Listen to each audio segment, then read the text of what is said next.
وما كنا لنهتدي لولا أن هدانا الله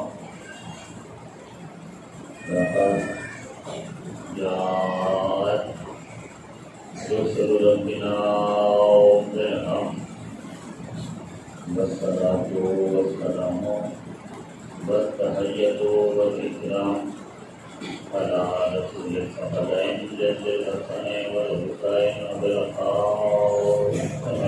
وعلى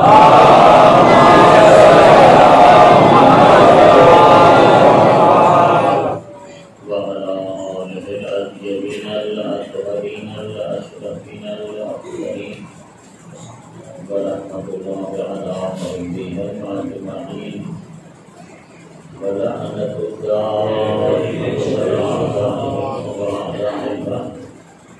من يوم الدين إلى الآن ومن الآن إلى قيام يوم الدين. أما بعد فقد قال الله تبارك وتعالى في كتابه المحكم وقوله الأحكم. بسم الله الرحمن الرحيم. ما ننسخ من آية أو ننسها نأتي بخير منها أو مثلها. ألم تعلم أن الله على كل شيء قدير.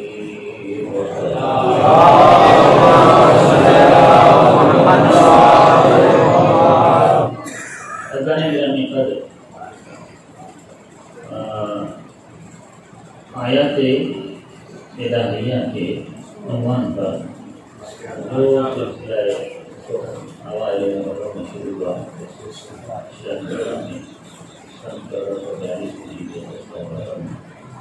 وہ سلسلہ گفتگو آج 8 محرم کو تقریباً آخری مرحلے میں داخل ہوا، کیونکہ اس کے بعد ایک مجلس ہم اور پڑھیں گے اور وہ ہے 10 محرم، اس میں صرف مسائل ہوئے، اس سے اس موضوع کے بعد عاشور کے دن 10 محرم کو نہیں ہو سکتے، لہٰذا موضوع کے اعتبار سے یہ آخری مجلس، البتہ ہم 10 محرم کو حاضر ہوں گے۔ مجھے روزانہ احباب کہتے ہیں کہ اعلان کرتے ہیں، اور آج میں اعلان کر رہا ہوں کہ محرم کو بھی حاضری ہوگی، کوشش پوری ہوگی انشاءاللہ، بلکہ حاضر ہوں گے۔ آپ دعا فرمائیں، تھوڑا خیر رکھیں، اور یہی ٹائم ہوگا انشاءاللہ اسی ٹائم پہ میں 10 بجے جس طرح میں روز آتا ہوں 10 سے 10 انشاءاللہ۔ یہ 5-10-15 منٹ کا فرق اس لیے پڑتا ہے کہ اگر وہ آدھے گھنٹے 1 گھنٹے کی ڈرائیو ہو تو پھر تو خیر ہوتا ہے۔ اب سفر ہے 330 کلومیٹر، میرا روز کا جو مجموعی سفر بنتا ہے ٹوٹل وہ ہے 726 کلومیٹر، اور میں صبح نکلتا ہوں 6 بجے، صبح کے 6 بجے، اور آپ سمجھیں کہ پھر رات کے 12 بجے تک ہم مولا کی ڈیوٹی، اس میں سفر بھی ہے اور مجالس بھی ہے، اور ہمیں نیند کی پرواہ ہوتی بھی نہیں ان دنوں میں، 1.5 گھنٹہ 2 گھنٹے سے زیادہ رات کو نیند نہیں ملتی ہے۔ تو آپ کو بتانے کا مقصد یہ ہے کہ ہمارے سفر اور مسلسل مصروفیت کے پیش نظر اندازہ تو ہوگا کہ حدیث کی ایسی مصروفیت ہو، حدیث کے ساتھ مجموعی کا تعاون کتنا ضروری ہے، کیونکہ وہ آدھا مرمت ہوتا ہی ہے، آگے سے اگر مجمع بھی ایسا اپنا ڈال دے تو وہ پورا ہی بڑھ جائے۔ مجمع میں تھوڑی توانائی دینی ہوتی ہے، تھوڑی طاقت دینی ہوتی ہے، چیزیں جس طرح آپ لوگ چاہتے ہیں کہ خطیب میں حسن خطابت ہو، خطیب چاہتا ہے مجمع میں حسن سماعت ہو، جس طرح خطابت کے حسن کے بغیر آپ کو خطابت میں لطف و لذت نہیں محسوس ہوتی. خطیب کو بھی اگر مجمع کے اندر سماعت کا حسن نہ پایا جاتا، اگر مجمع ذوق سماعت کا مظاہرہ نہ کرے اور خصوصاً فضائل اہل بیت کو سن کر اپنی عقیدت اور مودت کا مظاہرہ نہ کرے، تو ظاہر سی بات ہے کہ یہ مجلس اس طرح خوبصورت نہیں بنتی ہے.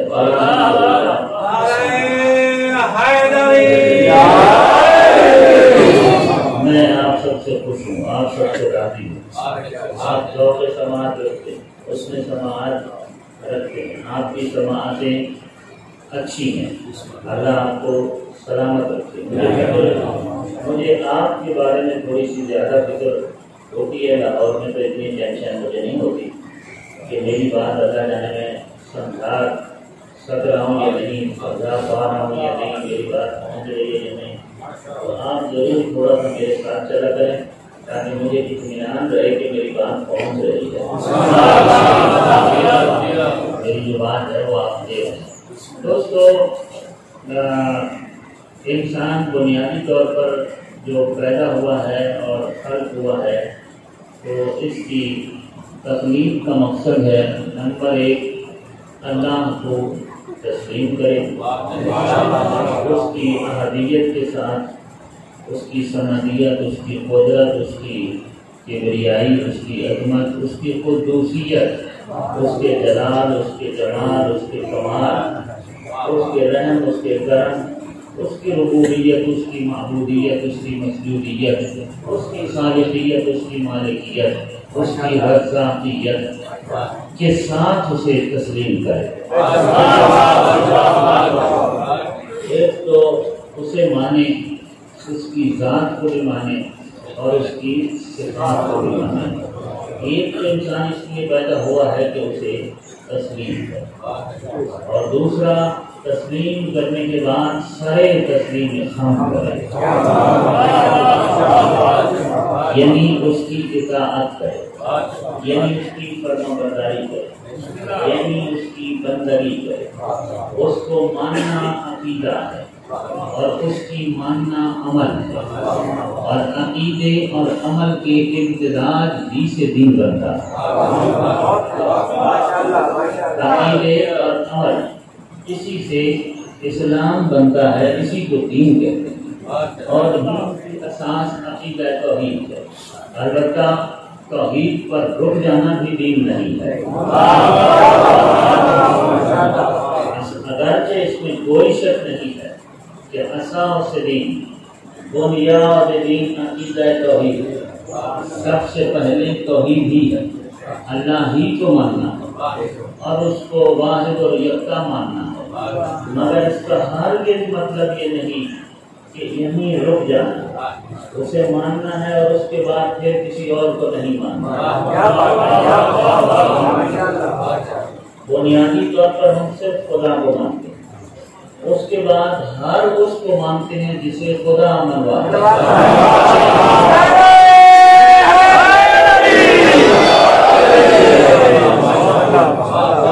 جس کو خدا منوائے اس کو ماننا پڑے، اس کو تسلیم کرنا پڑے.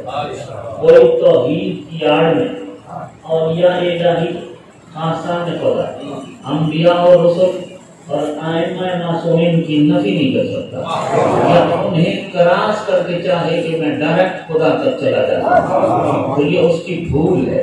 اس لیے کہ جب خالق ڈائریکٹ مخلوق تک نہیں آتا تو مخلوق ڈائریکٹ خالق تک جاتا.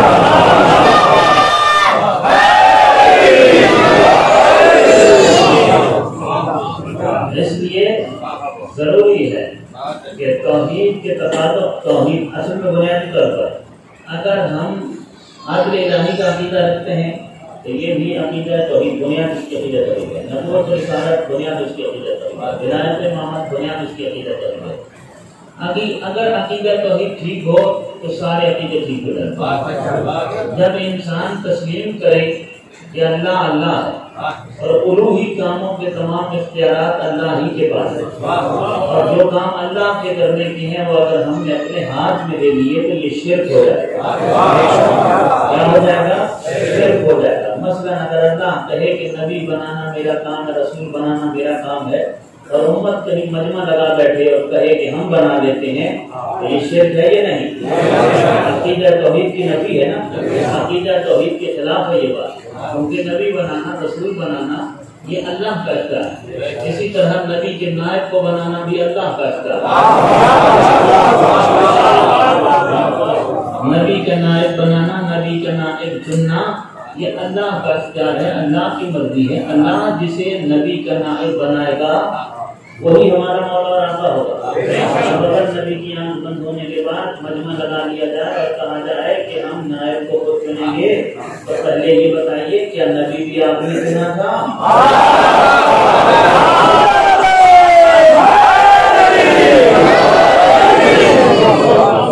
کیا اس نبی کو آپ نے چنا تھا؟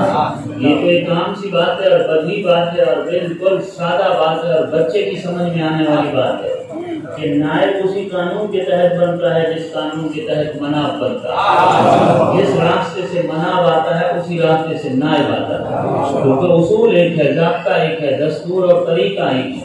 مثلا دنیا کے اندر اسمبلیوں کے اندر سے اگر وزیر اعظم بنتا ہے تو وزیر اعظم اسمبلی کے اندر سے ہی بنے گا، ٹھیک ہے نا، قانون کا جس ادارے کو اختیار ہے بنانے کا وہی بنائے گا، ٹھیک ہے نا۔ اور اگر نبی بنانا اختیار ہے یعنی آئین الہی یہ کہتا ہے، دستور دین یہ کہتا ہے، شریعت مطہرہ یہ کہتی ہے کہ نبی بنانا صرف اللہ کا اختیار ہے تو نبی کا نائب بھی صرف اللہ ہی بنائے گا، امت نہیں بنا سکتی۔ اور کہیں پر بھی جا کر کفر اور شرک کے فتوے لگانے والے افراد توجہ کریں، پہلی بات تو یہ ہے کہ لا الہ الا اللہ محمد رسول اللہ پڑھنے والے مسلمانوں پر کفر اور شرک کا فتویٰ لگانا سراسر اسلام کے خلاف ہے اور پیغمبر کی سنت اور سیرت کے خلاف ہے۔ جوڑنے کی اور محبت کی بات کرنی چاہیے اور لا الہ الا اللہ محمد رسول اللہ پڑھنے والے سب مسلمان، اور پیغمبر نے کہا کہ مسلم اور مسلمان مسلمان کا بھائی ہوتا ہے۔ ہم جتنے بھی مسلمان ہیں ہمارا خدا اور رسول کا قرآن ایک ہے، تو ہمیں آپس میں بھائی بندی، محبت، اخوت اور یکجہتی کی بات کرنی چاہیے۔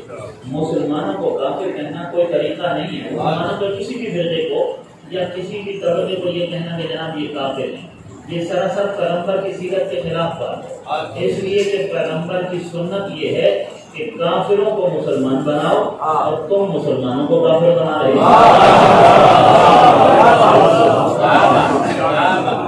پیغمبر دنیا میں کافروں کو مسلمان بنانے آئے تھے، مسلمانوں کو کافر بنانے کے لیے نہیں آئے تھے۔ یہ آپ کس کے طریقے پر چل پڑے ہیں؟ کیا آپ مسلمانوں کو کافر بنانے کے لیے نکل پڑے؟ آپ نے کفر اور شرک کے فتووں کی فیکٹری لگا رکھی ہے اور جس کو آپ کا دل چاہتا ہے اسے آپ کافر اور مشرک کہہ دیتے ہیں، تو آپ کے کہنے سے تو نہ کوئی کافر بنتا ہے اور نہ کوئی مشرک بنتا ہے۔ البتہ آپ کے اوپر عالم اسلام کے شیعہ اور سارے مسلمان رحم کھا رہے ہیں، آپ اپنی خیر منائیں، اور اگر آپ کے ساتھ بات ہو گئی یہ بھی طریقے سے تو آپ 2 منٹ میں کافر ثابت ہو جائیں گے۔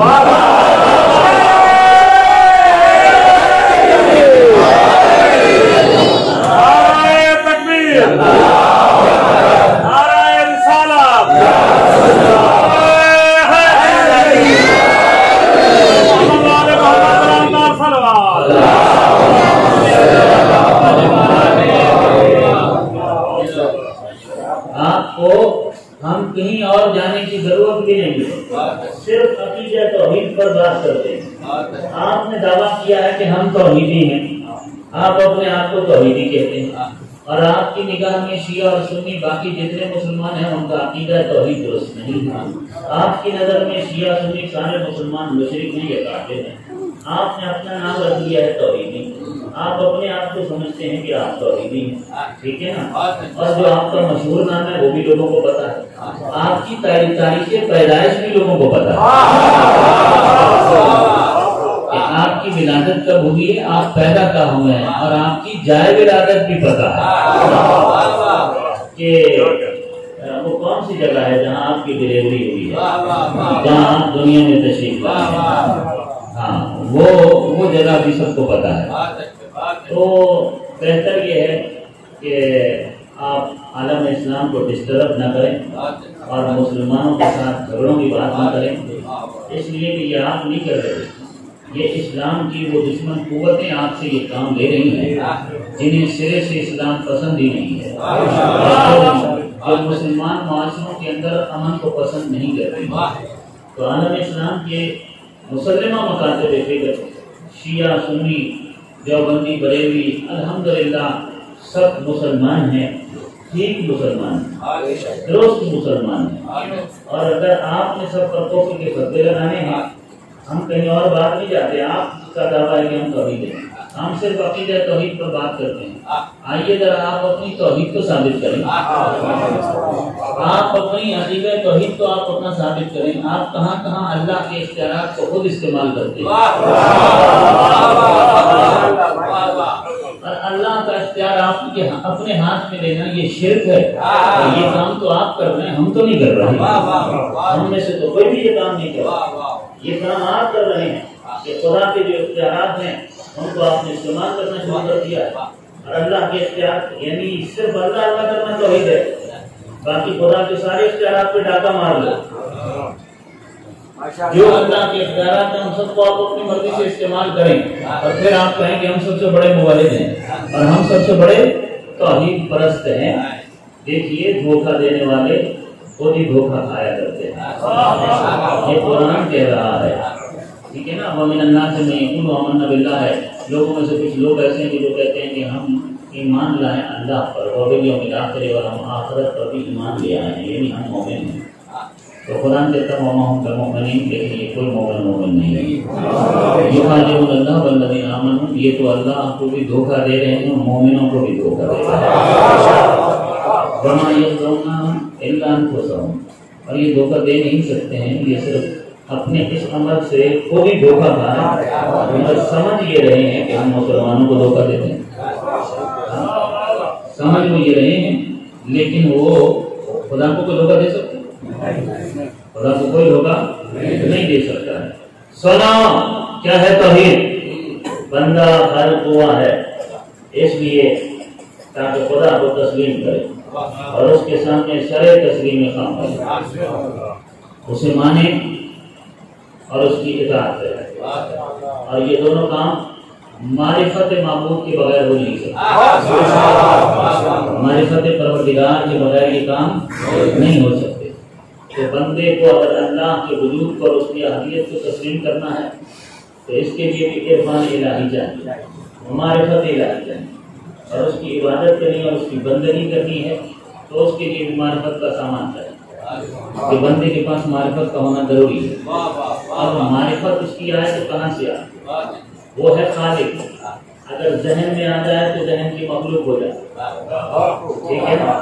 اگر ذہن میں آ جائے تو ذہن کا پروردہ ہو جائے، اگر وہ نگاہ میں آ جائے تو محدود ہو جائے،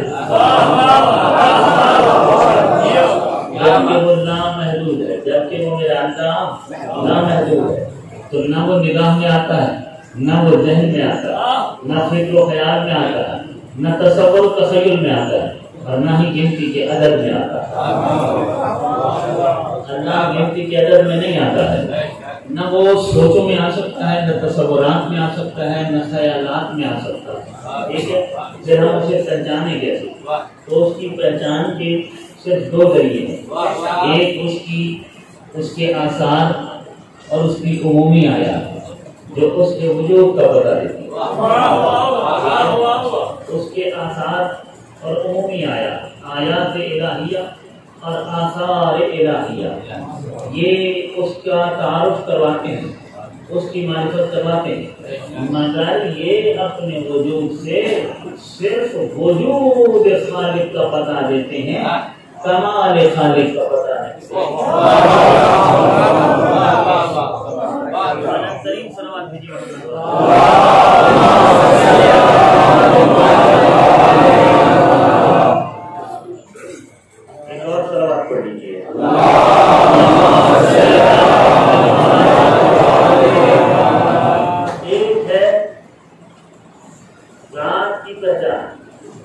دوسرا ہے کمال ذات کی پہچان، تو آثار وجود کا تو پتہ دیتے ہیں، ذات واجب کی طرف کو متوجہ کرتے ہیں آثار، لیکن ان آثار سے کمال خالق کا اندازہ نہیں کیا جا سکتا. تو ضروری ٹھہرا کہ پروردگار اپنے جلال و جمال اور اپنے کمال وہ جو ذات واجب ہے وہ کمال مطلق ہے. وہ اپنے کمال مطلق کا تعارف کیسے کروا؟ اس کے لیے لازم ٹھہرا کہ وہ کوئی ایسی مخلوق خلق کرے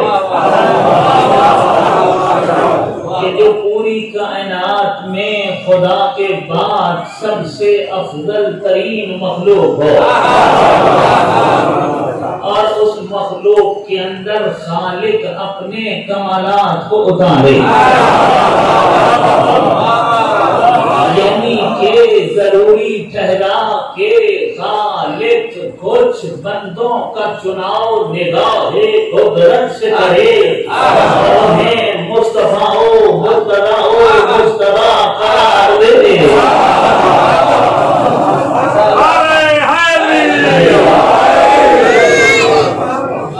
اور پھر ان کے اندر اپنی قدرت کے ہنر کے کمال کو اتار کر رکھ دے.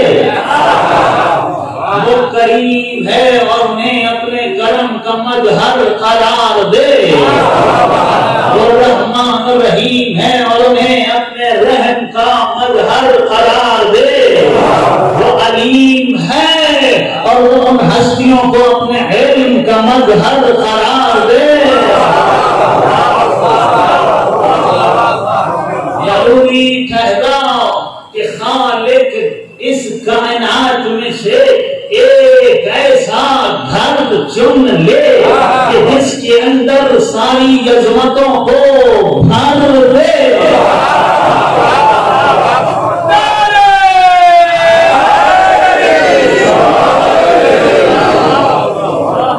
ایک ہی گھر ہے جس پر نگاہ خالق پڑی اور خالق نے اس گھر کے ہر فرد کو چن لیا اور انہیں القابات بھی خود عطا کیے اور انہیں اپنے جلال و جمال و کمال کا مظہر قرار دیا. اور جہاں حسن کی اور جمال کی اور کمال کی ساری عظمتیں یکجا ہو گئی تو اس گھر کے تعارف کے لیے آیت اس طرح بھیجی، کہا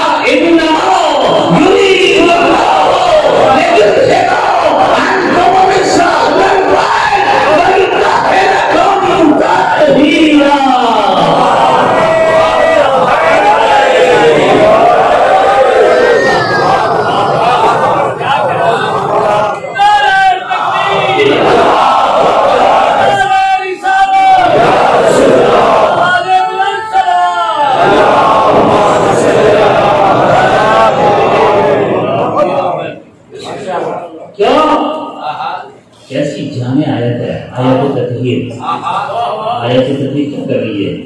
آیت تطہیر اہل بیت کی عصمت اور اہل بیت کی طہارت کا اعلان کر رہی ہے. اللہ ہے زندہ، پروردگار ہے پروردگار. اس نے ان کی شرافت کے کمال کو بھی ظاہر کیا، ان کی صداقت کے کمال کو بھی ظاہر کیا، ان کی شجاعت کے کمال کو بھی ظاہر کیا، ان کے کرم کے کمال کو بھی ظاہر کیا، ان کے رحم اور ان کے علم کے کمال کو بھی ظاہر کیا، ان کی استقلال، ان کی استقامت، ان کے صبر، ان کی اثار، ان کی قربانی اور ان کی شہادت کے کمال کو بھی ظاہر کیا. پروردگار نے چونکہ ان کے تمام تر کمالات کو بیان کیا، لہذا ایک ہی آیت کو نازل کیا، آیت تطہیر کو، تاکہ دنیا کو پتہ چل رہا ہے کہ ہر کمال کا مرکز بس یہی ہے. اس لیے کہ جہاں عصمت اور طہارت ہوتی ہے وہیں شرافت بھی ہوتی ہے، وہیں صداقت بھی ہوتی ہے، وہیں شجاعت بھی ہوتی ہے، وہیں علم بھی ہوتا ہے، وہیں کرم بھی ہوتا ہے. ساری عظمتیں اسی گھر کے اندر ہوتی ہیں جسے خالق چن بھی لے. اور نہ صرف یہ کہ اللہ نے طاہر بنایا ہے بلکہ اللہ نے مطہر بھی بنایا ہے.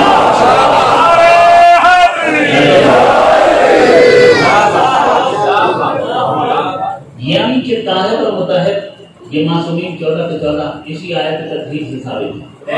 طاہر وہ ہوتا ہے جو خود پاک ہوتا ہے اور مطہر وہ ہے جس کی چھتری کے نیچے آنے والا پاک ہو جاتا ہے. جس کے دل کی دھڑکنوں میں یہ اتر جائیں وہ بھی پاک ہو جاتا ہے، جس کی زندگی کی سانسوں میں یہ آ جائیں وہ بھی پاک ہو جاتا ہے۔ یعنی پاک وہ ہے کہ جس کے دل میں آل محمد کی بلا، جس کے دل میں اہل بیت کی محبت، جو آل محمد کا چاہنے والا۔ اسی لیے تو کہا یطہرکم پر بات تو مکمل ہو گئی تھی، آگے تطہیرہ کو کہا، یطہرکم تطہیرہ۔ صرف یہ خود ہی پاک نہیں ہے، صبح قیامت تک پاکی کی اسی دروازے سے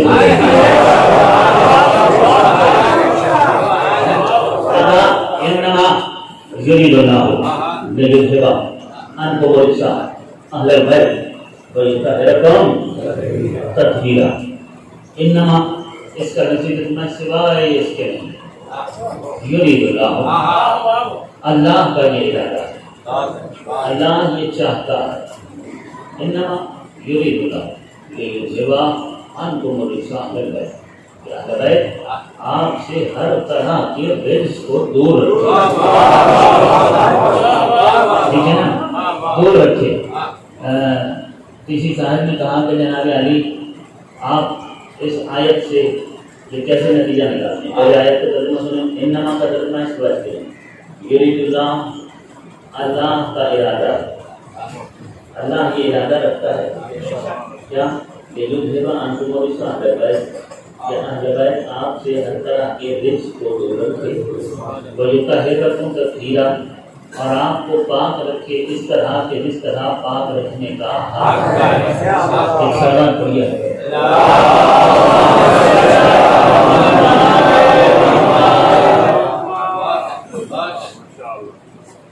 آپ کو پاک رکھے اس طرح کہ جس طرح پاک رکھنے کا حق ہے۔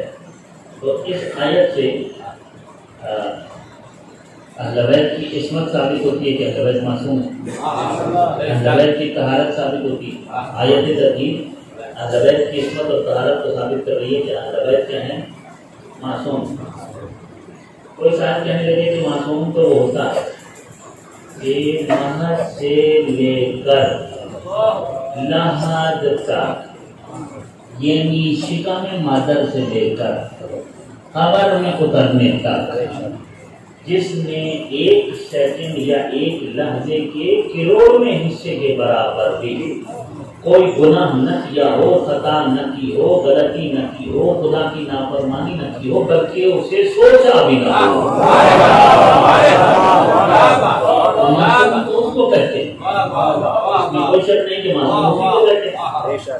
کہنے لگے کہ پھر اللہ تو یہ کہتا ہے کہ اللہ نے ارادہ کیا سیکھا مظاہرے کا، تو یرید اللہ، اللہ کا یہ ارادہ، تو اللہ کا جب یہ ارادہ بن گیا کہ آپ کو پاک رکھنا ہے، تو کہنے لگا چلے اس کے بعد ہم ان کی عصمت کو مانتے ہیں، لیکن جب تک اللہ کا ارادہ نہیں تھا اس سے پہلے تو تسلیم کرو کہ ان سے خطا کا امکان تھا۔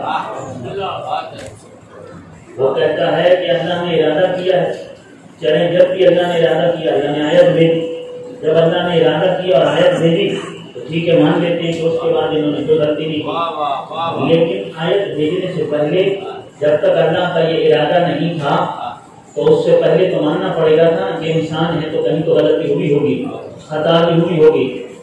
میں نے کہا کہ جناب علی اگر آپ کا عقیدہ توحید درست ہوتا تو آپ یہ بات نہ کرتے۔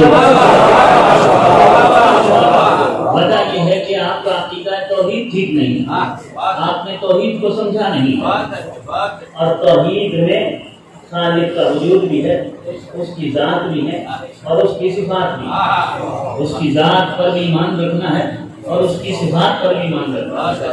اور علم کلام کا یہ قانون ہے کہ وہ ذات میں بھی قدیم ہے اور صفات میں بھی قدیم ہے۔ اس کی صفات میں سے ایک صفت ہے مرید۔ صفات ثبوتیہ میں بچوں کو یاد بھی کروایا جاتا ہے کہ وہ 8 اللہ کی مشہور صفات، ٹھیک ہے نا، ان میں سے ایک کیا ہے؟ مثلا وہ ہے، قدیم ہے، قادر ہے، اس طرح مرید ہے۔ اللہ کیا ہے؟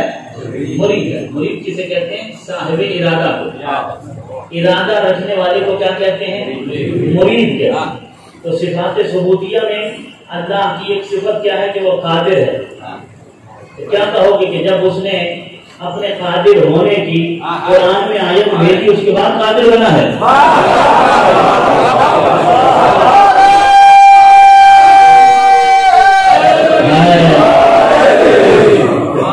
یا وہ پہلے بھی قادر تھا تو اس نے قرآن میں جس آیت میں اپنے علیم و حکیم ہونے کا اعلان کر دیا وہ اس کے بعد علیم و حکیم ہے یا اس سے پہلے بھی علیم و حکیم تھا؟ تمہارا عقیدہ توحید درست نہیں ہے. اگر اللہ کہتا ہے کہ یرید اللہ، اللہ یہ ارادہ رکھتا ہے، تو بابا اللہ کی صفات میں سے ایک صفت یہ ہے کہ جس طرح وہ قدیم ہے، جس طرح وہ قادر ہے، جس طرح وہ علیم ہے، جس طرح وہ حکیم ہے، جس طرح وہ حی ہے، جس طرح وہ متکلم ہے، بالکل اسی طرح وہ مرید بھی ہے، مرید بھی. اور اس کی صفات جس طرح اس کی ذات قدیم ہے، اس کی صفات بھی قدیم ہے. اور پھر اس کی صفات علم کلام کہتا ہے کہ اس کی صفات اس کی عین ذات ہے، یعنی اس کی ذات میں اور اس کی صفات میں کبھی فاصلہ پیدا ہوا ہی نہیں. یعنی جس طرح دنیا کا کوئی اور آگے ہوتا ہے کہ پہلے جاہل ہوتا ہے پھر علم حاصل کرتا ہے وہ صاحب علم ہوتا ہے. ٹھیک ہے نا؟ پہلے کوئی کمزور ہوتا ہے پھر طاقت آ جاتی ہے تو طاقتور ہو جاتا ہے. اللہ کا معاملہ ایسا نہیں ہے. اس کی ذات بھی قدیم اور صفات بھی قدیم ہے. اور پھر اس کی ذات اور صفات میں دو ہی نہیں، اس کی صفات اس کی عین ذات ہے. یعنی جب سے ذات ہے تب سے ہی صفات ہے. سو جب سے اللہ ہے تب سے اس کا یہ ارادہ ہے کہ اہل بیت پاک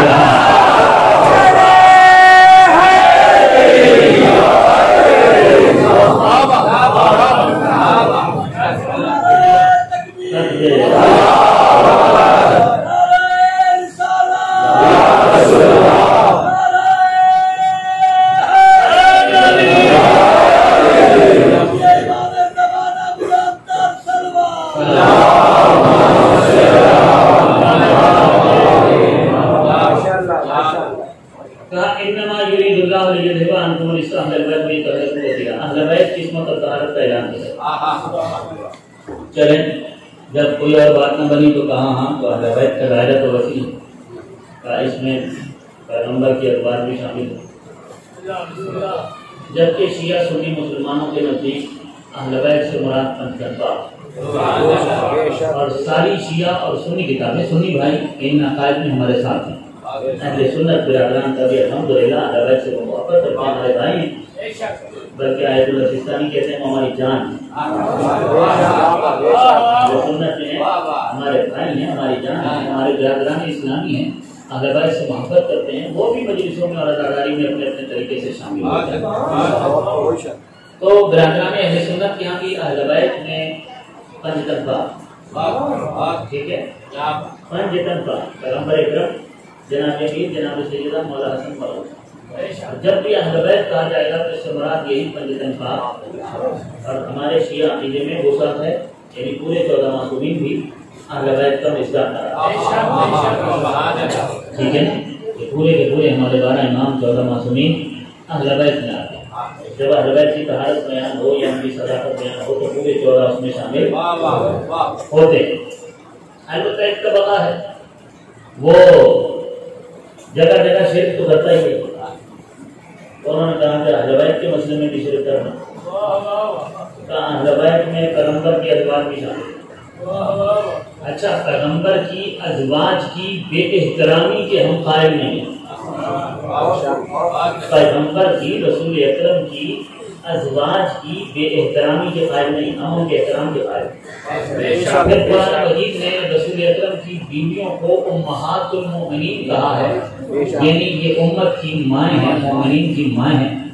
ہم تسلیم کرتے ہیں پیغمبر کی ہر زوجہ ہماری ماں، ہمارے لیے ماں کا درجہ رکھتی ہے، کیونکہ قرآن نے کہا کہ اس سے انکار نہیں ہو سکتا، اس سے کوئی بھی انکار نہیں کر سکتا.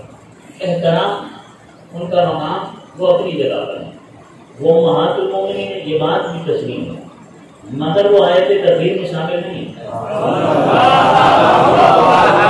وہ اہل بیت میں شامل نہیں ہے. آیت تطہیر میں اللہ نے جن اہل بیت کی عصمت اور طہارت کا اعلان کیا ہے اس میں پیغمبر کی ازواج شامل نہیں ہے. اور اہل بیت یعنی مصطفیٰ و مرتضیٰ بطول و حسنین، یا چار جمع سمین، ان کو خالص بنانے کے لیے اللہ نے کتنا اہتمام کیا. یہ جو 5 ہیں انہیں کے لیے آیت تطہیر نازل ہوئی ہے، کوئی چھٹا اس میں شامل نہیں ہے. پہلا تو اللہ کی طرف سے انتظام یہ ہوا کہ آیت کے شروع میں اللہ نے انما رکھا. انما یرید اللہ، جو سمجھیں گے تو فرمائیں گے، لطف لے گیا. انما یرید اللہ، آیت کے شروع میں آ گیا انما. انما کا ترجمہ ہے سوائے اس کے نہیں. انما ہے کلمہ حاصل. انما عربی گرامر میں کیا ہے؟ کلمہ حاصل ہے. یعنی یہ کیا کرتا ہے؟ یہ حصار کھینچتا ہے. یعنی یہ کیا کرتا ہے؟ یہ محصور کرتا ہے. یہ بزرگ علماء اس طرح سمجھایا کرتے تھے کہ آیت کے شروع میں اگر انما آ جائے تو یہ وہی کام کرتا ہے جو کمرے کے دروازے پر تالا کام کرتا ہے. کمرے کے دروازے پر اگر تالا ہو تو اندر کی چیز باہر نہیں آ سکتی، باہر کی چیز اندر نہیں جا سکتی. آیت کے شروع میں ہے انما، اور انما نے حصار کھینچ دیا کہ اہل بیت میں کوئی غیر آ نہیں سکتا، ان میں سے کوئی باہر جا نہیں سکتا.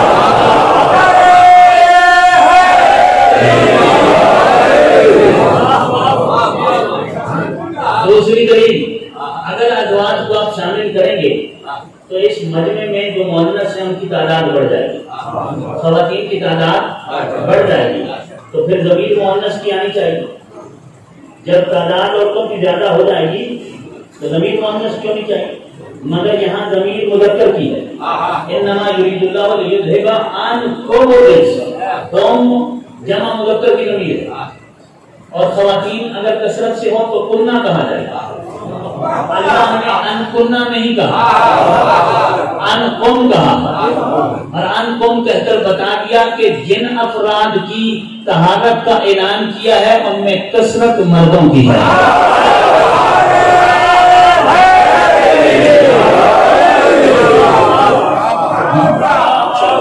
اچھا چلیے آگے بڑھتے ہیں، کچھ اور دلائل تاکہ بات روشن ہو جائے. انما یرید اللہ لیذھب عنکم الرجس اہل البیت ویطہرکم تطہیرا. اہل بیت میں ازواج شامل نہیں، اہل بیت میں صرف یہ 5 ہیں. اس کے لیے ایک حصار اللہ نے کھینچا، ایک حصار رسول نے کھینچا، 2 حصار کھینچے گا تاکہ کوئی غیر اہل بیت میں داخل نہ ہو. اللہ نے آیت کے شروع میں انما کا حصار کھینچا، اور پیغمبر نے آیت آنے سے پہلے بطول کی چادر کا حصار.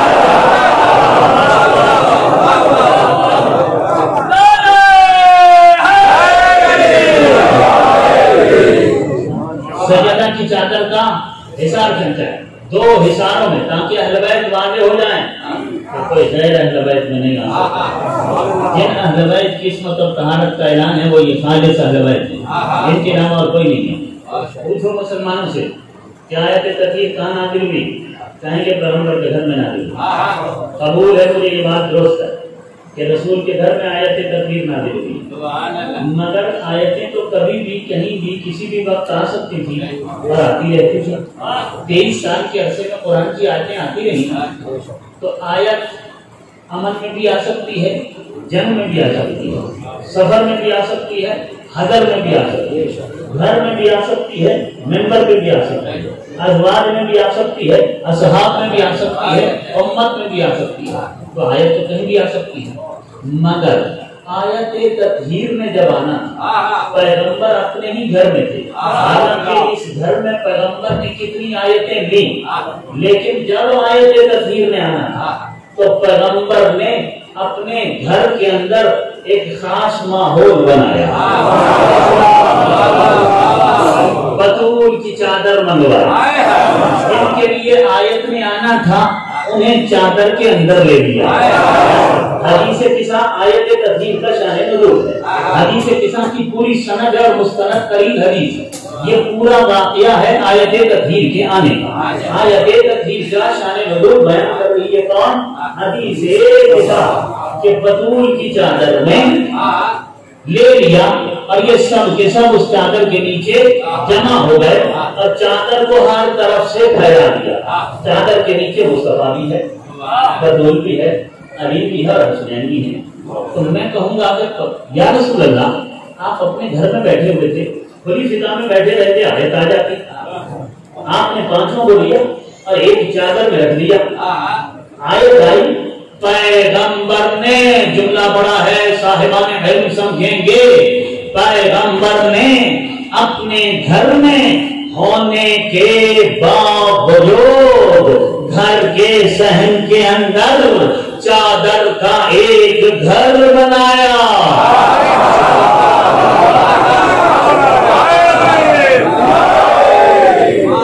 رسول اعظم نے بیت نبی کے اندر ایک بیت نبوت بنایا, گھر کے اندر چادر کا ایک گھر بنایا. پھر آیت تطہیر آئی اور آیت تطہیر میں اہل بیت کی عصمت کا اعلان کیا. گھر کے اندر چادر کا گھر اس لیے بنایا تاکہ لفظ اہل بیت کے معنی پورے گھر کی چار دیواری میں پھیل نہ جائے.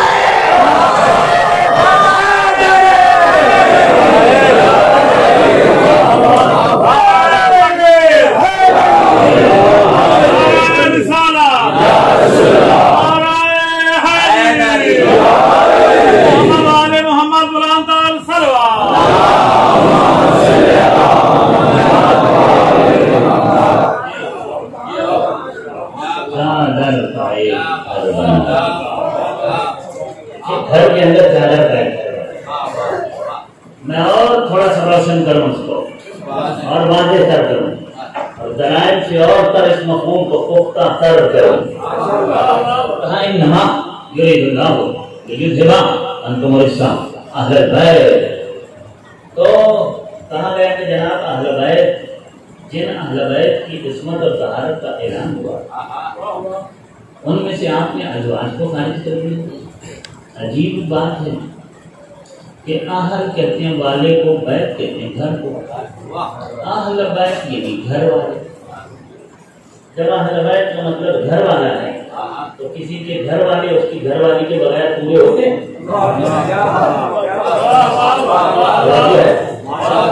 اور کسی کے بھی گھر والے, آپ مجھے بتائیں, بات تو ان کی بات میں وزن ہے, یہ اعتراض ان کا ہے بھائی, ان کی بات میں وزن ہے. مجھے آپ بتائیں کہ آپ سے اگر میں یہ پوچھوں کہ آپ مجھے یہ بتائیے کہ جناب علی آپ سے وہ گھر والے ذرا بیان کروائیں.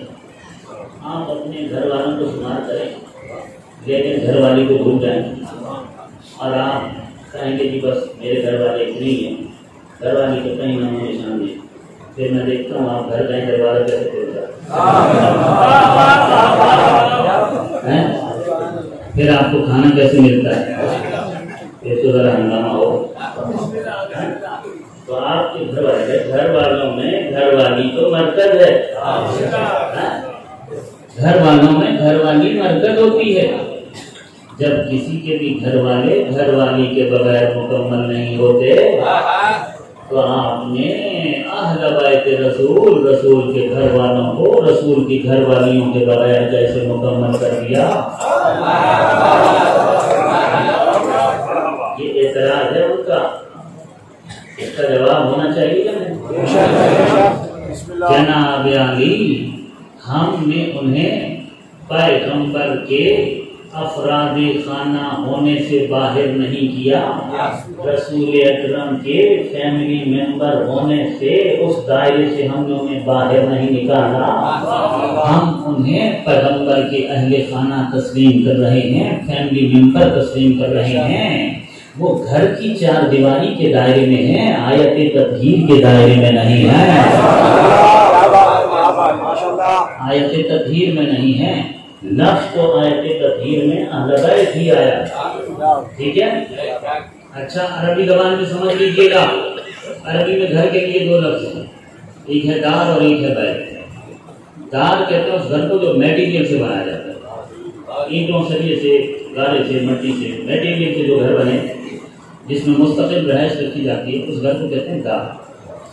بیت اس گھر کو کہتے ہیں کہ جو میٹیریل سے بنایا جاتا ہے، عارضی طور پر بنایا جاتا ہے، کچھ لمحے گزارنے کے لیے، کچھ گھنٹے یا کوئی ایک آدھ رات گزارنے کے لیے جو گھر بنایا جائے اس گھر کو کہتے ہیں بیت۔ راہ چلتے ہوئے کہیں لمبے سفر پر پڑاؤ ڈالا، درخت کی شاخ کاٹ کر سایہ کر لیا، بیت کہلائے گا۔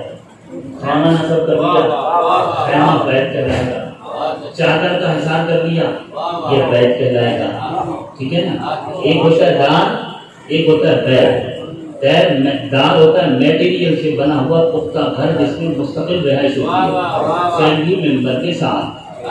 بیت وہ عارضی گھر جس میں کچھ وقت گزارا جاتا ہے، اسے کہتے ہیں بیت۔ پیغمبر کی ازواج دار میں ہے، بیت میں نہیں ہے۔ پیغمبر کی ازواج اہل الدار ہے، اہل البیت نہیں ہے۔ پیغمبر دار کے اندر موجود تھے۔ جب آیت تطہیر میں آنا تھا تو دار کے اندر پیغمبر نے چادر کا ایک بیت بنایا، دار کے اندر تھے، اور آیت تطہیر میں جب آنا تھا تو دار میں ایک بیت بنایا تاکہ واضح ہو جائے کہ اہل الدار اور ہیں، اہل البیت اور ہیں۔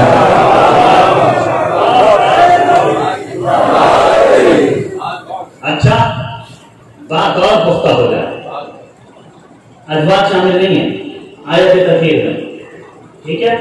اس مسئلے کو جبرائیل نے بھی حل کیا، ٹھیک ہے؟ حدیث قصہ میں آپ کیا پڑھتے ہیں؟ جب یہ پانچوں چادر کے نیچے آ گئے تو جبرائیل نے کہا فقال الامین جبرائیل یا رب ومن تحت القصہ، پروردگار یہ چادر کے نیچے جو ہیں یہ ہیں کون؟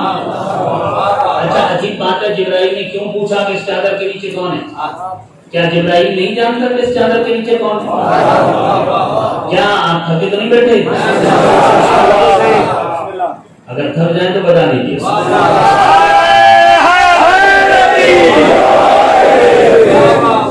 کیا جبرائیل نہیں جانتا کہ اس چادر کے نیچے ایک مصطفیٰ ہے جس پر مسلسل جبرائیل وحی لے کر اس چادر کے نیچے ایک مرتضیٰ ہے جس کے شاگرد ہونے پر جبرائیل کو نہ اس چادر کے نیچے ایک بطول ہے جس کی چکیاں چلانے کے لیے جبرائیل اس چادر کے نیچے حسنین ہیں جن کے جھولے جھلانے کے لیے کبھی ان کے لیے دردی بن کر جبرائیل تو جبرائیل اس گھر کا پرانا خادم ان سب کو جانتا ہے۔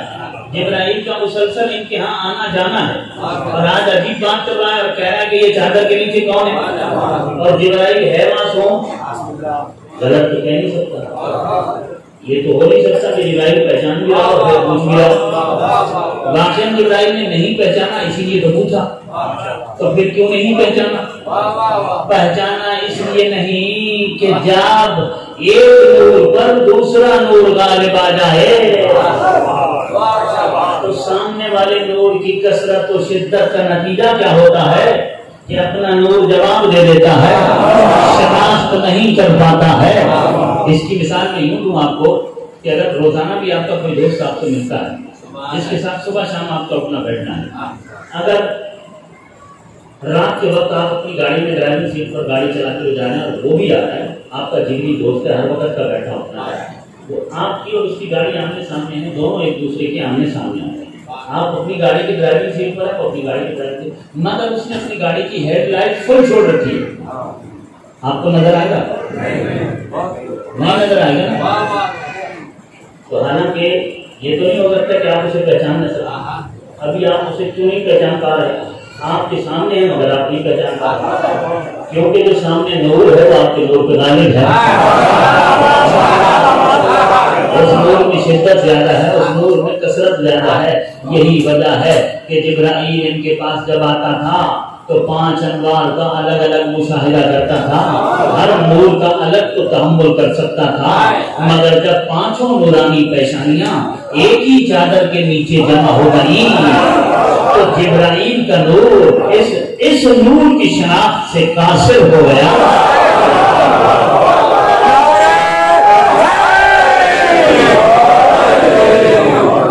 جبرائیل کو کیوں پوچھنا پڑا؟ اس لیے پوچھنا پڑا کہ جبرائیل نے آج سے پہلے کبھی زمین سے سورج نکلتے ہوئے دیکھا ہی نہیں کیونکہ جبرائیل نے اس سے پہلے کبھی زمین سے آفتاب اور طلوع ہوتے ہوئے دیکھا ہی نہیں تھا۔ جبرائیل کا علم یہ تو تھا کہ آسمانوں سے زمین کو روشنی کا رزق ملتا ہے، مگر یہ پہلا موقع تھا کہ زمین سے آسمان منور ہو رہا ہے۔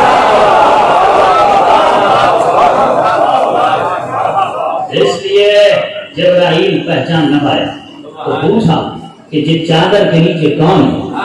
اللہ نے جواب دیا۔ اب جو اللہ کا جواب ہے، اس جواب کے اندر بھی اہل بیت کا مسئلہ حل ہو گیا کہ اہل بیت میں کون ہے۔ پیغمبر کی بات کے لیے احترام وہ اپنی جگہ ہے، مگر اہل بیت آیت تطہیر جن اہل بیت کے لیے نازل ہوئی ہے وہ علی فاطمہ ہے اور ان کی اولاد، ان کی عصمت اور ان کی طہارت کو بیان کرنے کے لیے اہل بیت کی آیت آئی۔ اور جب جبرائیل نے پوچھا تو اللہ نے بھی اہل بیت کے معاملے کو واضح کر دیا کہ اہل بیت سے مراد کون ہے۔ واضح اس طرح کیا کہ مجھے یہ بتاؤ کہ زوجہ نبی کی ہوتی ہے، زوجہ کس کی ہوتی ہے؟ نبوت کی تو نہیں ہوتی۔ تھوڑا سا ذہن ملا میرے ساتھ، ایک ہے نبی ایک ہے نبوت۔ نبوت کی تو بیوی نہیں ہوتی نا، بیوی ہوتی ہے نبی کی۔ بیوی کس کی ہوتی ہے؟ ذہن ملائیں پڑھے لکھے لوگ ہیں، لگتا فہم لوگ ہیں، علم فہم لوگ ہیں آپ لوگ، آپ گرمی کا اثر نہ لیں۔ یہ بڑی بات ہو رہی ہے، اہل بیت کی بات میں خاموش ہونا بہت بڑی بغاوت ہے، بہت بڑی کنجوسی ہے۔ محمد کی بات پر جو چپ ہو جائے اسے چپ ہی لگ جایا کرتی ہے۔ زبان بولنے کے لیے تو اسے علی و بطول کے لیے بولنا چاہیے۔ سنو، میں نے کل بھی بیان کیا اور بتایا کہ صحابہ نے پوچھا کہ اگر مومن اور منافق کا پتہ نہ چلے تو کہاں ذکر علی چھیڑ دیا۔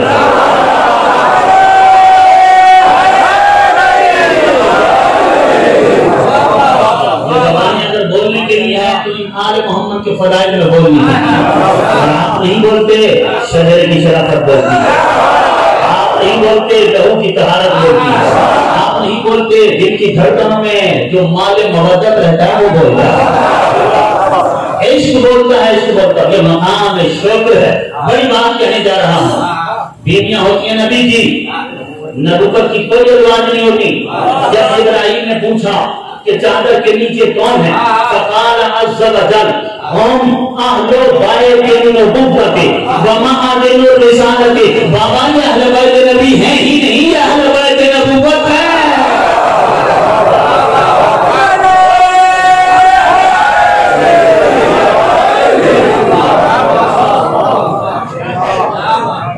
کیا کہا اللہ نے کہ یہ جو چادر کے نیچے ہیں یہ اہل بیت نبوت ہے، اہل بیت نبوت۔ ایک صلوات پڑھی محمد مولا۔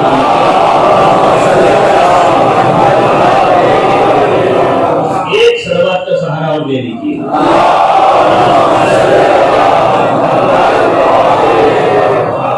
یہ اہل بیت نبوت ہیں، یہ نبی کے گھر والے ہیں، نبی کے گھر والوں کے لیے نہیں آئی ہے، آیت نبوت کے گھر والوں کے لیے۔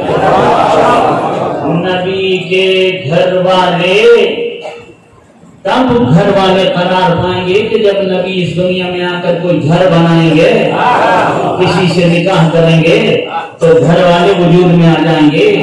مگر نبوت کب سے ہے؟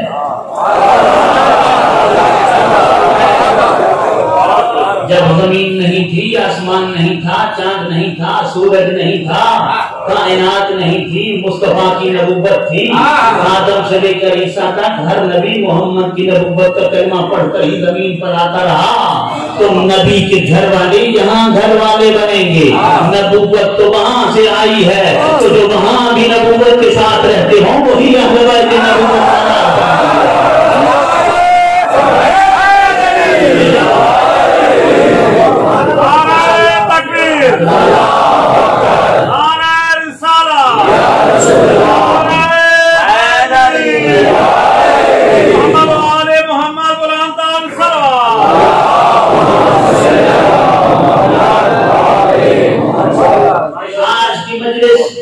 کا آخری نقطہ اور فضائل کی منزل کی معراج ہے معراج۔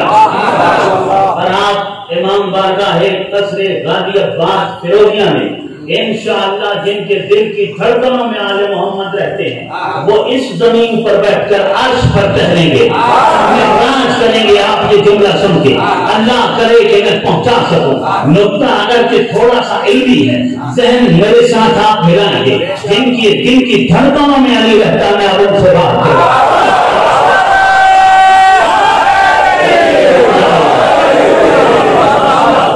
اس طرح واضح کیا اہل بیت کے مفہوم کو، کہا کہ یہ اہل بیت یہ نبی کے گھر والے نہیں ہیں، ہم اہل بیت نبوت ہیں، یہ نبوت کے گھر والے ہیں۔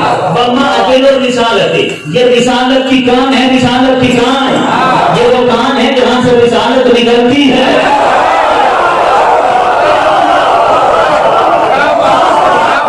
وما اجل الرسالہ، یہ رسالت کی کان ہے، مگر اللہ تو اللہ ہے نا، اللہ جانتا ہے کہ جب تک میں باتیں نہیں کروں گا رت یہی لگی رہے گی کہ اہل بیت میں فلاں بھی شامل ہے، فلاں بھی شامل ہے، فلاں بھی شامل ہے۔ پروردگارا اہل بیت نبوت کہنے کے بعد بھی تو ان کے نام بھی بتا دے کہ وہ ہیں کون، تو کہا ہم فاطمہ کو، فاطمہ ہے، فاطمہ کا بابا، فاطمہ کا شوہر اور فاطمہ کے بیٹے۔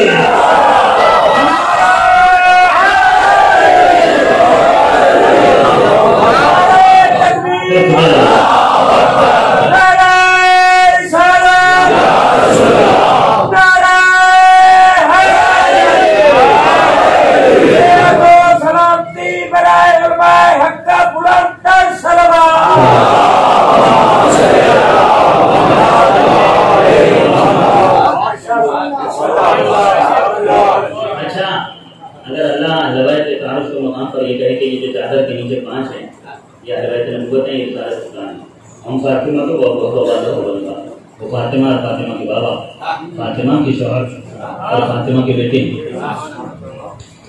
تعارف تو مذہبی شخصیت سے کروایا ہے۔ اگر ایک جگہ 4 یا 5 افراد کا مجمع ہو اور باہر آپ کو بتانا ہو تو مجمع میں جو مذہبی شخصیت ہوگی آپ ان کا ذکر کریں گے۔ کوئی بڑی ہستی، کوئی بہت بڑے عالم دین بیٹھے ہوں، مثلاً جہاں ان کے ساتھ 4-5 لوگ بیٹھے ہوں اور آپ باہر نکلے، کسی نے آپ سے پوچھا کہ اندر کون بیٹھا ہے، تو آپ کیا کہیں گے کہ باپ کا مالی اور اس کے ساتھ کچھ لوگ بیٹھے، امام مردہ کا چوکیدار اور اس کے ساتھ کچھ لوگ بیٹھے، آپ کیا کہیں گے کہ آغا صاحب تشریف فرما، ان کے ساتھ چند افراد ہیں۔ یعنی کہ جو مجمع کی مذہبی شخصیت ہے تعارف کا ذریعہ اسے بتایا جائے۔ پروردگارا یہ جو 5 کا مجمع اس 5 کے مجمع میں تو ایک شیخ ہے، پھر خود سید الانبیاء ہے، سلطان انبیاء ہے، تو رسول ہے، وہ رحمت للعالمین ہے، سید المرسلین ہے، وہ سلطان انبیاء ہے، نبی الانبیاء ہے، وہ سب سے افضل ہے، خدا کے بعد پوری کائنات میں سب سے افضل ہے۔ یہ جو 5 چادر کے نیچے ہیں ان 5 میں بھی سب سے افضل سرکار مصطفیٰ ہے، رسول اکرم افضل ہے۔ تو پروردگارا تو اپنے حبیب سے، اپنے مصطفیٰ سے تعارف کرواتا، تو کہتا کہ اس چادر کے نیچے میرا نبی ہے، میرا محمد ہے، میرا مصطفیٰ ہے، اور مصطفیٰ کی بیٹی ہے، اور مصطفیٰ کا داماد ہے، اور مصطفیٰ کے لباس ہے۔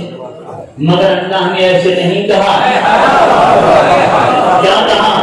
ہم فاطمہ تو بعلوہا و بعلوہا و بنوہا، صاحبان تطہیر کے تعارف کا ذریعہ خالق نے بدول کو قرار دیا، صاحبان عصمت و طہارت کے تعارف کا سبب بنایا، جناب سیدہ کو، طیبہ کو، طاہرہ کو، بدول کو، عذرا کو، زکیہ کو، صدیقہ کبریٰ کو، معصومہ عالم کو، شہزادی کونین کو، بنت رسول ثقلین کو، ماوضع حسنین کو،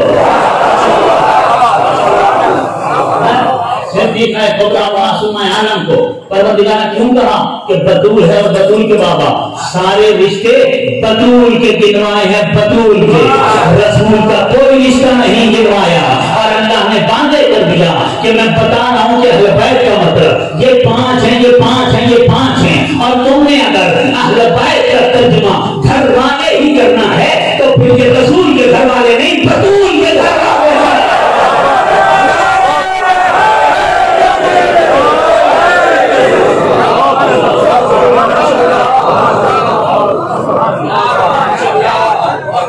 آیت تطہیر رسول کے رشتوں کے لیے نہیں، بطول کے رشتوں کے لیے آئی ہے۔ پھر دیکھائے کبرا معصوم عالم کے رشتوں کے لیے آئی ہے۔ یہ ہے صاحبان تطہیر۔ اور خان لکھنے کے ہیں اپنے کمال مطلق کا اور ذات واجب کے تعارف کا ذریعہ قرار دیا، یعنی جو اس در کو چھوڑ دے وہ کچھ بھی ہو سکتا ہے، توحید پرست نہیں ہے۔ صلوات نبی محمد۔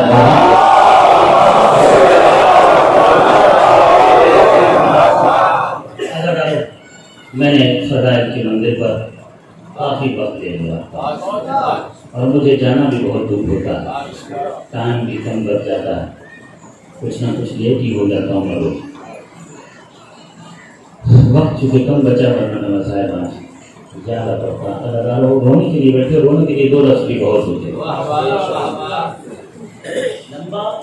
لمبا چوڑا مسائل پڑھنے کی ضرورت نہیں۔ اگر میں صرف حسین بھی کہہ دوں تو میں نے پورا مقتل پڑھ دیا،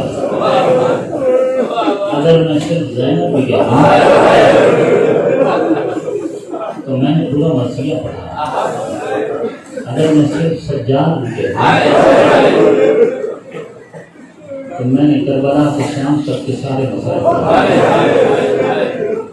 اگر جب میں کہوں حسین، ذہن میں فوراً شب عاشور بھی آئے گا، عاشور کا دن بھی آتا ہے، کربلا کی جلتی ہوئی ریت بھی آتا ہے، کربلا کی ریت پر بکھرے ہوئے لاشیں بھی آتا ہے، ذہن قاسم کا ٹکڑا بھی آتا ہے۔ اگر سارے مسائل امام حسین کے ذہن میں آ جائیں گے، میں کہہ دوں زینب سامنے غریباں ذہن میں آتا ہے، جلتے ہوئے خیمے نظر آ جائیں، لوٹتی ہوئی چادریں نظر آ جائیں، میں کہہ دوں سید سجاد آپ کے ذہن میں آ جائے گا۔ 11 محرم کا منظر، گلے میں توق ڈالا جائے، ہاتھوں میں ہتھکڑیوں کا، پاؤں میں بیڑیوں کا، بیمار کربلا کے پاؤں کا شکم شدہ کے ساتھ باندھا گیا۔ کون سی تکلیف ہے جو آپ کے ذہن میں نہیں آ رہی؟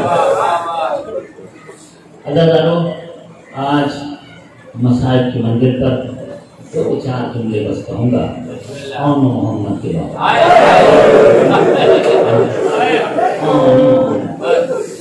زینب کی جوڑی، عبداللہ کی قربانی۔ ہر بیوی مدینے سے چلتے وقت اپنی قربانی لے کر چلی، زینب بھی اپنی قربانی لے کر چلی۔ بیٹے 2 لے کر چلی تھی، اون کو بھی اور محمد کو بھی۔ جناب زینب عالیہ کے جو شوہر تھے جناب عبداللہ، وہ چونکہ بیمار تھے، بیماری کی سبب سے مولا حسین نے انہیں کہا تھا چونکہ آپ بیمار ہیں آپ مدینے میں رہیں۔ کچھ افراد کو مولا نے حکم دیا تھا، جیسے اپنے بھائی محمد نے دیا، عبداللہ سے بھی کہا کہ آپ مدینے میں رہیں۔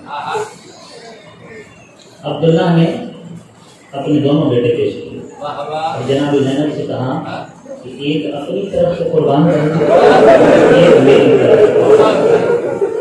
فاطمہ کے راز پر دونوں شہزادے قربان ہوئے، زینب اور عبداللہ کی جوڑی قربان ہوئی، علی اکبر پر قربان ہوئی، علی اصغر پر قربان ہوئی، فاطمہ کے لال حسین پر قربان ہوئی۔ عزیزانو، شہزادی زینب کو، شریکت حسین کو، وہ کے سفر میں اپنے بچے ساتھ تھے مگر اپنے بچوں سے بھی زیادہ محبت علی اکبر۔ اگر راستے میں کہیں دھوپ لگتی شدید تو اون محمد کا بعد میں نام دیتی علی اکبر۔ یہ کیوں ایسا کر رہی تھی پورے سفر میں کہ اگر کہیں مثلاً شدید دھوپ ہے اور کوئی ایک ہی سایہ ہے تو وہ یہ نہیں کہتی کہ اون محمد تم اس سائے میں آ جاؤ، کہتی علی اکبر تم اس سائے میں۔ اگر پانی مختصر ہے، اچھا علی اکبر تم پہلے پیو۔ کیوں ایسا کرتی؟ تاکہ اون محمد کے ذہن میں یہ بات بیٹھ جائے کہ علی اکبر پر ہم نے قربان ہے، ہماری امام کو ہم سے زیادہ علی اکبر پیارا ہے۔ اجرکم اللہ جزاکم ربکم۔ عزیزانو، قافلہ 2 محرم کو کربلا پہنچ گیا، 4 محرم کو خیمے ہٹ گئے، 7 محرم کو پانی ختم، عاشور کی شب ہو گئی، عاشور انصار کے لاشیں اٹھ گئے، ہاشمی کی باری آ گئی، ایک ایک ہاشمی حسین کے سامنے آ گیا۔ جناب زینب عالیہ نے چونکہ شب عاشور پوری رات اپنے دونوں شہزادوں سے یہی کہا تھا کہ اے قوم محمد، کل جب عاشور کا دن آئے گا تم نے بڑھ بڑھ کر حملے کرنے ہیں، تم نے علی اکبر سے پہلے جانا ہے، کیونکہ تم ہو علی اکبر کا صدقہ، تو صدقہ پہلے جانا کرتا ہے، تم نے علی اکبر پر قربان ہونا ہے، تم نے پہلے جانا ہے، تم نے علی اصغر پر قربان ہونا ہے، تم نے پہلے جانا ہے۔ جناب زینب عالیہ شب عاشور اپنے شہزادوں کو قربانی کا سبق پڑھاتی رہیں، قربانی کو تیار کرتی رہیں۔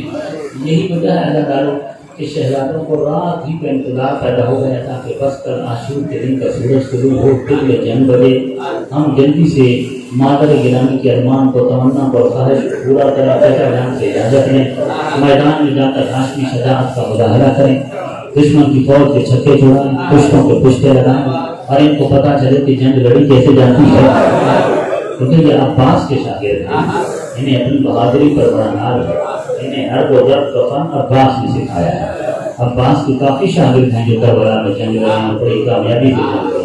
علی اکبر نے جنگ لڑنا عباس سے سیکھا، عون محمد نے عباس سے سیکھا، قاسم نے عباس سے سیکھا، حضرت عباس ان سب کو ساتھ۔ اور ویسے تو وراثت میں شجاعت ملتی ہے، ہاشمی کا روح ہے، علوی خون ہے، نسل فاطمہ ہے، تو بہادری اور شجاعت کو دودھ اور خون میں تو ملی ہوئی ہے۔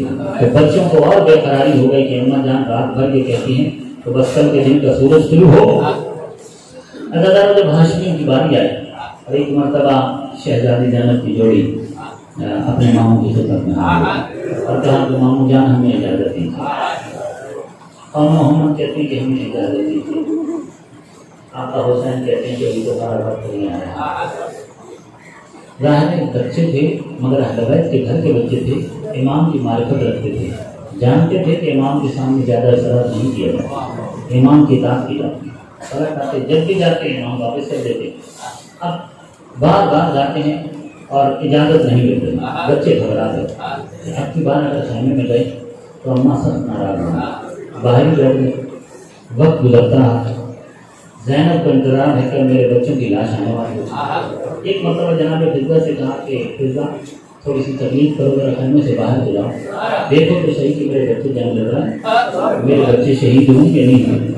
جناب فضہ باہر آئے تو کیا دیکھا کہ فرش کربلا پر کسی گوشے میں دونوں شہزادے بیٹھے ہوئے۔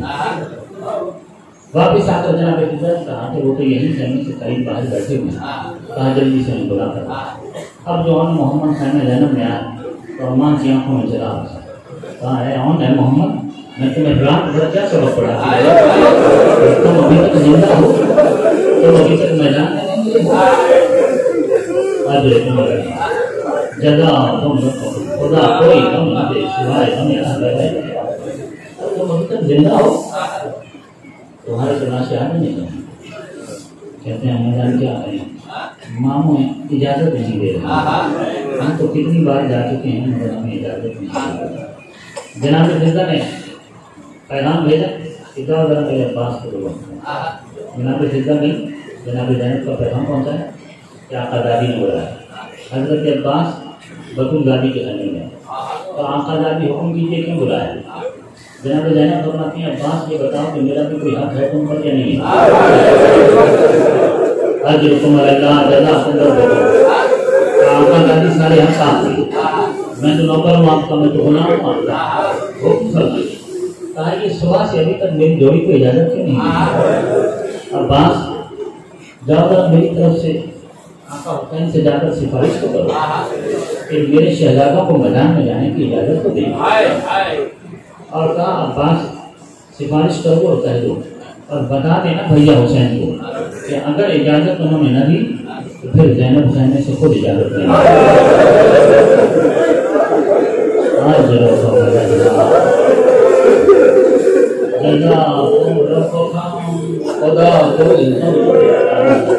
کائنات کی افضل ترین عبادت ہے جو اس وقت آپ کر رہے ہیں، یہ جو آپ کی آنکھ سے آنسو نکل رہے ہیں اولاد فاطمہ کے لیے، کربلا کے مظلوموں کے لیے آپ کی آنکھ سے جو آنسو نکلتا ہے، اس کی قیمت کائنات میں صرف بطول دے سکتا ہے۔ حسین کی ماں دے سکتی ہے، اور ہر مجلس میں فاطمہ زہرا اپنا رومال لے کر آئی، ہر مجلس میں آپ کی روایت کہتی ہے کہ جب حافظ ختم رسول کی بیٹی کے ہاتھ میں رومال ہے، ہاں اس رومال سے وہ کیا کرتی ہے، رومال ان کے ہاتھ میں ہوتا ہے، سلوم الباقین رونے والوں کی آنکھوں کے آنسوں کو رومال میں محفوظ کر لیتے ہیں۔ ہاں اللہ تعالیٰ آپ کی یہ سربت محفوظ ہو رہی ہے، اور رومال فاطمہ میں محفوظ ہو رہی ہے۔ اللہ تعالیٰ عباس نے جا کر پیغام دیا کہ مولا حسین سے کہا کہ آقا زادی نے کہا ہے کہ میری جوڑی کو اجازت دیجیے، اور اگر آپ نے اجازت نہ دی تو پھر وہ کہہ رہی ہیں کہ میں خود باہر ہوں، اجازت نہیں دی۔ مولا حسین کہتے ہیں کہ زینب کو تکلیف نہیں دیتے، میں خود چلتا ہوں خیر نہیں جانا۔ اب جان کے بہن کو بتاتا ہوں کہ بچے ابھی چھوٹے ہیں، بچے ابھی کم سن ہیں، 9 اور 10 سال کی عمروں کے بچے ہیں، انہیں آپ اپنے ساتھ رکھیں، آپ نے کہہ دیا قربانی ہو گئی۔ یہ کہنے کے لیے حسین زہرا زادی کے خیمے میں، عزادارو جب مولا حسین بطول زادی کے خیمے میں آئے، مولا کچھ بھی کہنا چاہتے ہوں گے، لیکن بطول زادی نے حسین کا کوئی بھی کلام سننے سے پہلے کہا کہ آقا ذرا آپ میرے خیمے میں بیٹھیے تو صحیح۔ حسین بیٹھ گیا۔ حسین جب بیٹھے ہیں نا زمین پر خاک پر، خیمے کے اندر کی جو خاک ہے اس خاک پہ حسین بیٹھ گئے۔ زینب نے نہ کوئی بات پوچھی نہ کوئی بات کہی، ایک ہاتھ سے اون کو اٹھایا، اون کو اٹھا کے حسین کا طواف کرنا شروع کیا، طواف کر کے کہا کہ یہ تو ہے علی اکبر کا صدقہ، پھر اٹھایا محمد کو، حسین کا طواف کرنا شروع کیا، حسین کا طواف کر کے کہا یہ ہے علی اکبر کا صدقہ، کہا بس بھیا اتنا احسان کرو میری قربانی کرو، میری جوڑی کو اجازت دو، ہم لوگ جناب تم رب خدا کوئی نہ دے سوائے رمی اللہ کا رکھے۔ عزادارو حسین والا کہتے ہیں اچھا بہن اگر آپ کی یہ مرضی ہے تو میں اجازت دیتا ہوں۔ اجازت مل گئی، مولا حسین نے دونوں کے لیے گھوڑے منگوائے، گھوڑوں کو تیار کیا گیا، گھوڑوں کو دین کسی گئی، اور اس کے بعد بچوں کو بھی آلات ہر گزار پہنائے گئے، جنگی ہتھیار ان کے بدن پہ سجائے گئے، تیر و تلوار ان کے ہاتھوں میں پکڑائے گئے۔ چونکہ بچے بہت چھوٹے تھے نا، انہیں گھوڑے پر مولا حسین نے اپنے ہاتھوں سے سوار کیا۔ زینب سے جب بچوں کو لے کر چلے تو ایک مرتبہ بطول زادی نے اون محمد کو ایک بات کہی، اتنا ذہن میں رکھنا کہ تم حیدر کرار کے نواسے ہو، اتنا ذہن میں رکھنا کہ تم جعفر طیار کے پوتے ہو، اتنا ذہن میں رکھنا کہ تم ہاشمی قوم رکھتے ہو، اتنا ذہن میں رکھنا کہ تم نے زینب کا دودھ پیا، دیکھتی ہوں میں کہ تم کیسی شجاعت کا مظاہرہ کرتے ہو۔ کامہ جان آپ فکر مت کیجیے۔ عزادارو چونکہ بچے بہت چھوٹے تھے، حسین مولا نے اپنے ہاتھوں سے اٹھا کر گھوڑے پہ ایک شہزادے کو بھی سوار کیا، دوسرے کو بھی سوار کیا، دونوں کے ہاتھوں میں گھوڑوں کی بازو پکڑائی، اور ساری بطول زادیوں کے لیے خیمے لگے ہوئے تھے، ان کے صحن میں گھوڑے کھڑے ہوئے تھے، بچوں سے کہا کہ زادیوں کو آخری سلام کرا۔ جیسے مولا محمد نے سلام کیا، بطول زادیاں اپنے اپنے خیموں سے باہر آئیں، جتنی بیویاں تھیں وہ گھوڑوں کے گرد جمع ہو گئی، کسی نے نوحہ پڑھنا شروع کیا، کسی نے ماتم کرنا شروع کیا، کسی نے سر پیٹنا شروع کیا، کسی نے سینہ پیٹنا شروع کیا، آنکھیں رو رہی ہیں، آنکھیں برس رہی ہیں، دل تڑپ رہے ہیں۔ عزادارو تڑپتی ہوئی اور برستی ہوئی آنکھوں کے بیچ میں شہزادوں کی سواریاں نکلی۔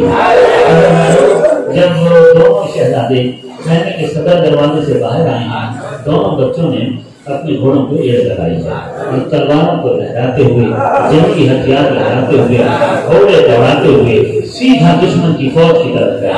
عزادارو بسر ساتھ کی فوج جہاں پر کھڑی ہوئی تھی، فوج کے بالکل سامنے جا کر کھڑے ہوئے، اور ایک مرتبہ دونوں شہزادوں نے گھوڑا کمایا اور 30,000 کے لشکر کا چکر کاٹا، اور 30,000 کے لشکر کا چکر کاٹ کر بسر ساتھ کا جو پوری فوج کا کمانڈر تھا اس کے خیمے کے سامنے آ کر گھوڑے لگا دیے، اس کے خیمے کے ساتھ آ کر گھوڑے لگا کر اپنی تلواروں کی نوک اس کے خیمے کی چادروں پر ماری، اور کہا ایسا کہ نجس بیٹے تیرے پاس اگر کوئی ایسا سپاہی ہے جو ہمارا مقابلہ کر سکے تو پھر اسے ہمارے مقابلے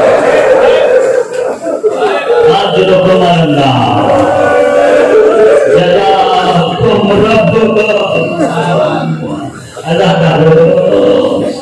20,000 کے لشکر کے سامنے آن محمد کھڑے ہوئے ہیں اور لشکر سے خطاب کرتے ہوئے کہتے ہیں ہمیں پہچانا، ہم حیدر کرار کے نواسی ہیں، ہم جعفر طیار کے پوتے ہیں، ہم عباس کے بھانجے ہیں، ہم نے جنگ لڑنا اپنے ماموں عباس سے سیکھا ہے، اگر تم میں کوئی ہے تو ہمارے مقابلے پر آؤ۔ اگر آرو بچوں کی جو ضرورت ہے یہ شجاعت دیکھ کر ایک مرتبہ فوج جدید سہم رہی ہے، رن کانپ رہا ہے، ارے اتنے معصوم اور اتنے چھوٹے بچے ہیں اور یہ شجاعت اور یہ بہادری اور یہ جرأت۔ ایک مرتبہ پھر ایک شہزادے دوسرے شہزادے سے کلام کیا اور کہا کہ گھوڑے کو دوڑاتے ہیں اور فراق کھلا کر قبضہ کرتے ہیں۔ گھوڑے کو دوڑایا، گھوڑا دوڑا کر دونوں بچے نہر فرات کے کنارے پہنچے ہیں۔ اداکاروں حسین کے خیمے کے اندر جو بچے تھے نا وہ تھے پیاسے، 3 دن سے انہوں نے پانی نہیں پیا تھا، 7 محرم سے کسی نے پانی کا ایک قطرہ بھی نہیں دیکھا تھا۔ یہ بچے بھی 3 دن کے پیاسے ہیں اور محمد بھی 3 دن کے پیاسے ہیں۔ گھوڑے دوڑا کر جب فرات کے کنارے پہنچے ہیں نا، دریا کے پانی سے ٹکرا کر جو ہوا ان بچوں کے لذیذ پیروں سے لگی ہے، ایک سرد ہوا کا جب انہیں احساس ہوا اور موجی مارتا ہوا پانی جب انہیں سامنے نظر آیا، ایک بھائی دوسرے بھائی سے کہنے لگا اے کاش سکینہ کی مشق ہو، حضرکم اللہ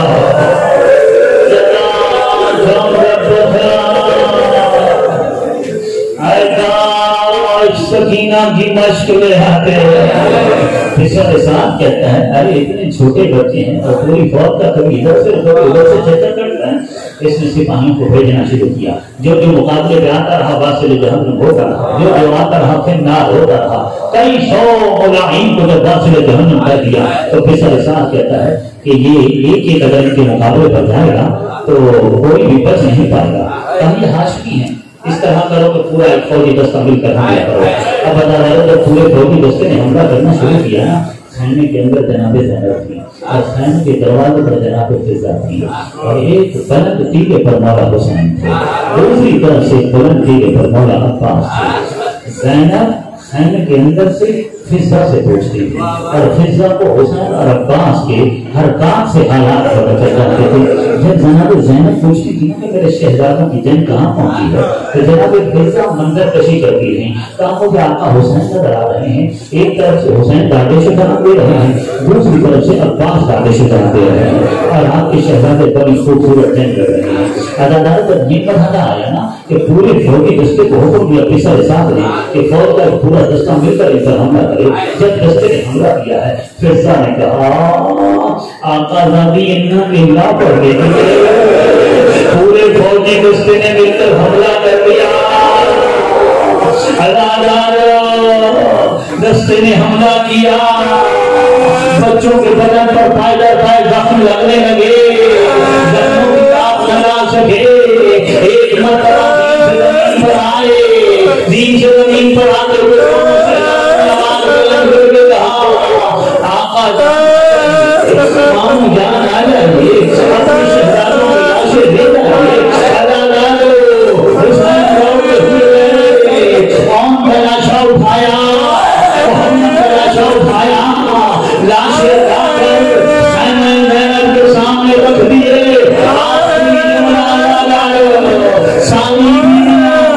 شہزادوں کی لاشوں کے گرد جمع ہو